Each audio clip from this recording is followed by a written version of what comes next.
بسم الله الرحمن الرحيم. halkan nagala socotaan waa kanaalka Kabtan Anfac sidee la socoteen biriga waxaa ka hadli rabnaa Kenya oo wadankeena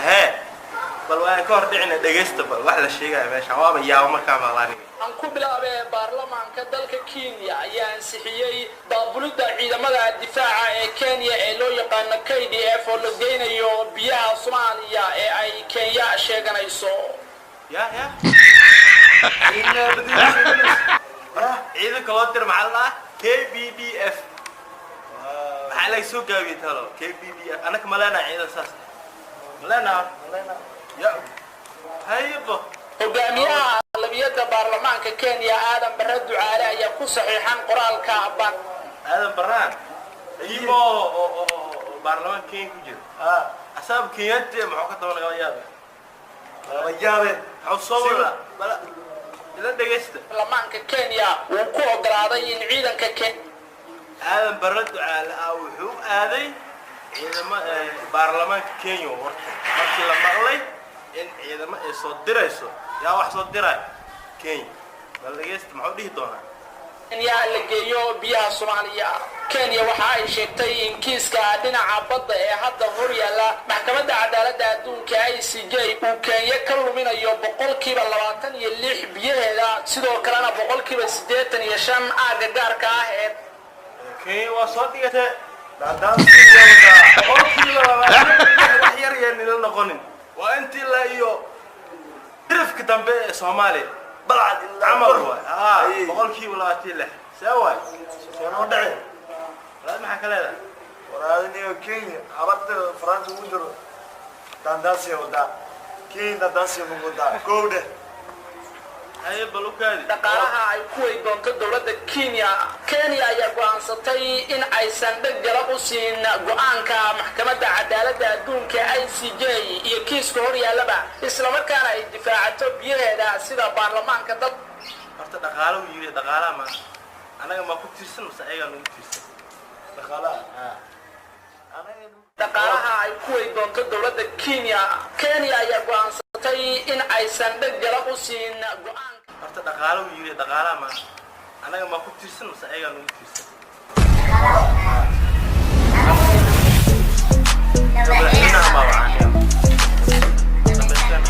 madaxweynaha ma wacaaniyo معقول ما والله مسكين ايه horta anaki Kenya awood badan idinkaan wadinina anaki Kenya awood badan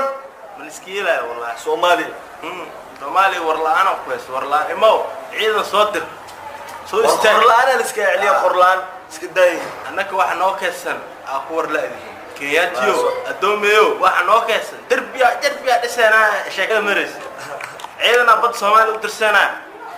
waxay ishinayeen liisin soo gala madaxweynaheena ma qoslo shacabkeena ma qoslaan ya Soomaaliya adag ida ka madax adag okay haddana waxa isku bardhigeena duulayira time na mahana ku dhaa marka ka badan ciilkan imadeena waxa isku bardhignaa Kenya iyo Soomaaliya awoodooda let's go man keep going Kenya kormarena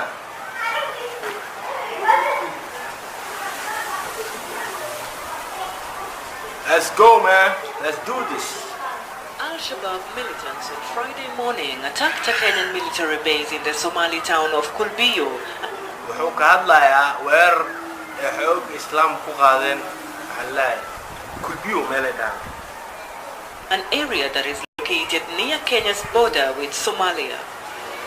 The number of casualties has still not been officially confirmed. horta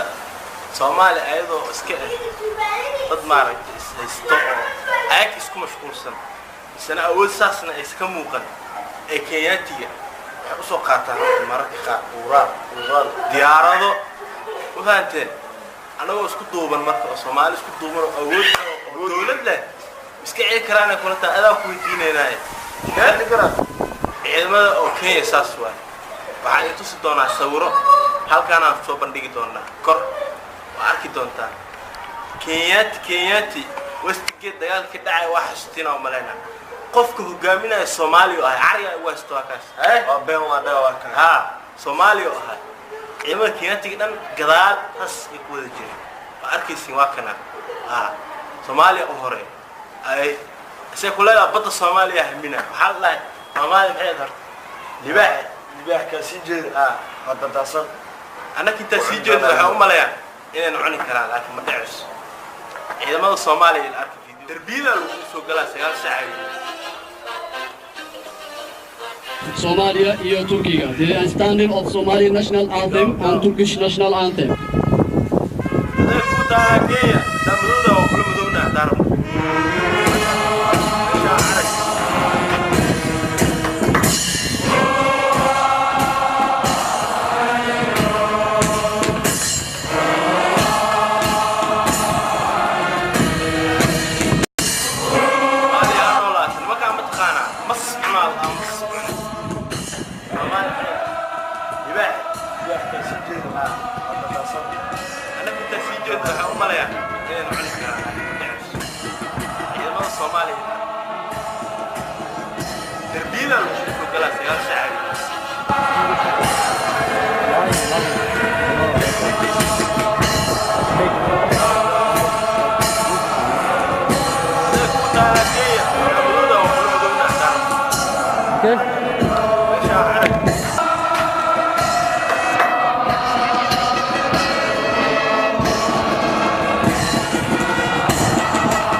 Somalia noolaat nimanka ma taqaana Somalia dad asto Afrikano xaqado oo ku soo socda bro laan doola tusle waano ama rawan jaasane oo India wax loo qarsan daagalay marka xadsan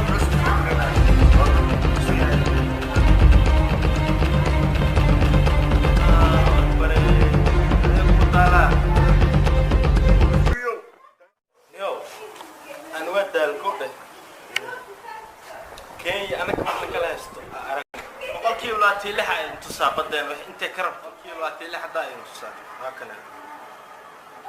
walaalka la soo yahay waxa weeye halka labada xeebood ee xadka aynu ku leenahay Askambooni garabkeega waxa weeyaan khayraadka intiisa badan wuxuu ku jiraa xeebaha waxaan 10 kilomitir ka fogeen marka waxay Kenya doonaysaa laynka kala qaybinaya badaheena in si loo dhigo aan waafaqsanayn sharciga adduunka inaguna waxaan doonaynaa in sidii sharciga adduunka loo waafaqsiyo sharciga adduunka xerta Kenya ina ka tilaabsatay ka bood yaa kiilay mar cidkiilayso Soomaaliya waxay u dhaaday nin gardaran ma guulaysto marka haddii tooda aynu ogolaano dhul fara badan oo badda hoostiisa aynu ina ku leenahay ayaa iyaga ku wareegi doona waxa la isku hayaa marka waa dhulka badda xadka ma kor baa loo soo qaadaa mise sidii sharciga adduunka ogolaa ayaa sidiisi loo dhigaa weyn walaa marka sharciga adduunku ee lagu kala baxo wadamadu muxuu oranayaa sharcigu wuxuu oranayaa meesha labada wadan xadkooga bariga iyo baddu iska qabtaan ayaa layn toosan la dhigayaa laynkaa toosan dabadeedna waxaa lagu taagayaa layn kaloo badda tagaya oo golocdu noqonayso ama angalku noqonayo 90 digrii uu noqonayo marka Kenya waxay doonaysaa in laga dhigo 45 digrii laga dhigo marka waxay Kenya doonaysaa laynka kala qaybinaya badaheena in si loo dhigo maqluusi qaybta dambe la socdo markaas si fiican u faahfaahinayna haddana waxaa idin leenahay ani saaxiibkay yare Dombe kana ka daawanayso subscribe like share kalooda sima ishidido wakum umsalaha fooxa ma ishidido